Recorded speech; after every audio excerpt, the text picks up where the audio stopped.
Praise the lord. ఈరోజు దేవుని వాగ్దానం మొదటి పేతురుకు రాసిన పత్రిక 5వ అధ్యాయం 7వ వచనం.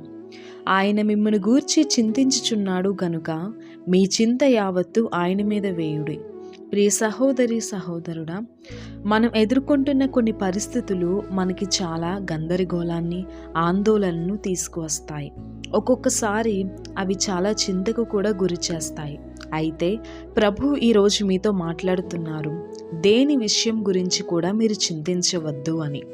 అయితే మాకు ఇన్ని కష్టాలు ఉన్నాయి, ఇన్ని బాధలు ఉన్నాయి, అనేక శ్రమల గుండా మేము ప్రయాణం చేస్తున్నాం, చింతించకుండా ఎలా ఉండగలం అనేటువంటి ప్రశ్న మీకు రావచ్చు. అందుకే ఆయన అంటున్నారు, మీకున్న కష్టాలు, బాధలు, శ్రమలను బట్టి చింతిస్తున్నారా?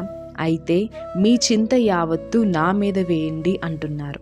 మీకున్న చింతను ఆయనపై ఎప్పుడైతే వేస్తారో భారముతో నిండి ఉన్న మీ హృదయం చాలా తేలికగా ఉంటుంది. చింతించడం వలన మనకి లాభమేమీ ఉండదు సరికదా, ఉన్న ఆరోగ్యాన్ని కూడా పోగొట్టుకున్న వారం అవుతాం.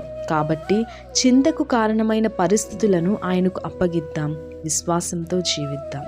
ఆమేన్. God bless you.